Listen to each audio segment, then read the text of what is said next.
putain d'effet spécial. Allez, va-t'en. Ok, ça va.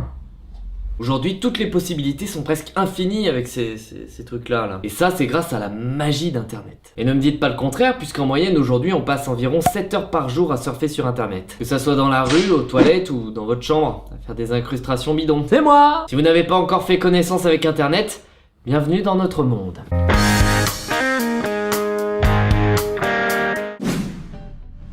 Nous sommes depuis peu environ 3 milliards d'internautes, soit environ 42% de la population mondiale. Ah oui, je tiens à vous prévenir, on va parler de chiffres. Pour information, on a atteint les 3 milliards aux alentours de novembre 2014. Et ce, grâce aux moyens d'accès qui se sont multipliés. Les ordinateurs, les téléphones, les tablettes, les montres. Depuis l'an 2000, le pourcentage de personnes connectées à Internet a augmenté de 566%.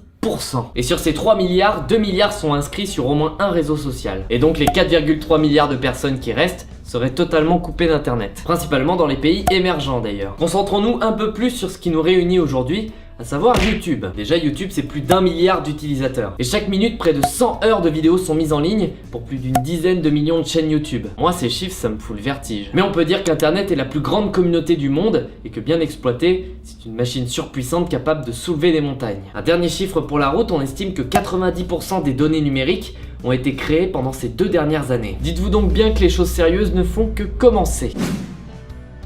Mais Internet ça serait pas Internet sans ça. Au jour d'aujourd'hui, les chats dominent clairement Internet. Il y a une explication scientifique à tout ça et je vous laisse y jeter un œil dans la description. Et le chat qui est certainement le plus dominant sur Internet, c'est lui. Et c'est aussi sans doute le chat le plus différent du monde. Ça, c'est un merveilleux message d'espoir adressé au monde. Aimons la différence autant qu'on aime la différence de ce chat. Si c'était si simple. Le Grumpy Cat serait, d'après ses revenus de l'année dernière, plus riche que certaines stars hollywoodiennes.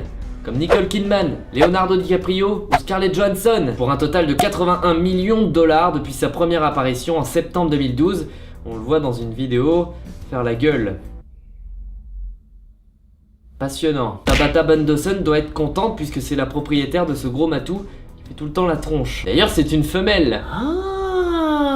Tardar Sauce de son vrai nom, et du haut de ses 2 ans devrait encore engranger pas mal d'argent durant ces prochaines années. Elle qui a été estimée par le New York Magazine à pas moins d'1 million de dollars. Oh putain! Aimez-moi bordel de merde!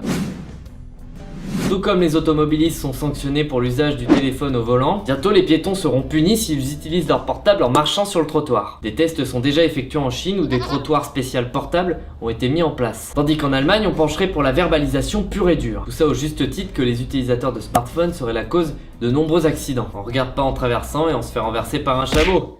C'est des choses qui arrivent ça. Et bientôt une sanction pour tous ceux qui respirent brillamment, ils adorent la liberté. Aïe, mon petit gars il a la liberté et le je m'en foutisme. C'est jamais agréable de te faire bousculer dans la rue ou dans le métro parce que le mec regardait son portable. Puis pour te rendre compte de la liberté que t'as, bah faut la regarder quoi.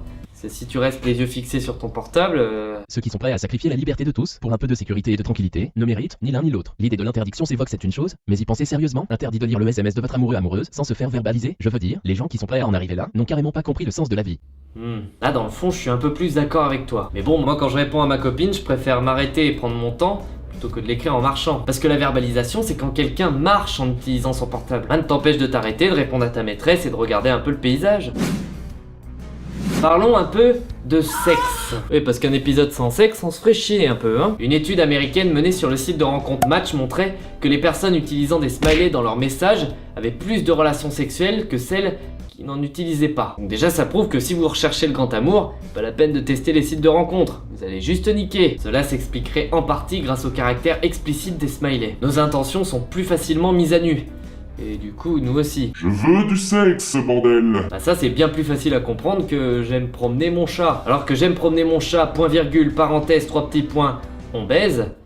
Bah là c'est le jackpot quoi. Bon je suis mauvaise langue puisqu'aujourd'hui 20% des histoires d'amour viennent d'internet. Et 13% vont jusqu'au mariage. Et il existe près de 2000 sites de rencontres en France aujourd'hui. Alors allez-y, soyez patients.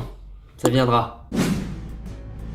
Vous savez pourquoi j'aime internet? Je vais vous expliquer mais avant j'aimerais vous parler de ce garçon. Il s'appelle Odin et il est victime du syndrome d'Asperger. C'est une forme d'autiste qui vous bloque un peu socialement mais qui n'a aucune répercussion sur vos capacités mentales. Pur exemple, Mathieu Bellamy est victime de ce même syndrome, qui ne m'empêche pas de lui faire l'amour assez régulièrement. J'adore baiser. Odin a 13 ans et le jour de son anniversaire, il se dit qu'il aimerait bien que ses copains viennent à la maison pour fêter son anniversaire. Il envoie alors des lettres, mais personne n'a vraiment l'intention de venir, quoi. Et c'est là que la magie se met en marche. La mère envoie quelques messages aux autres mères du quartier afin de l'aider à organiser un bel anniversaire. Le message va vite et file sur les réseaux sociaux à une vitesse folle. Si bien que le soir même, la mère ayant prévu un bowling pour l'anniversaire d'Odin, il ne s'attendait certainement pas à être accueilli par plus d'une centaine de personnes. Il a reçu près de 4000 messages d'anniversaire venant des 4 coins du monde et de plusieurs grosses stars américaines. Les hashtags Odin et Odin Birthday ont été les plus tweetés cette nuit-là.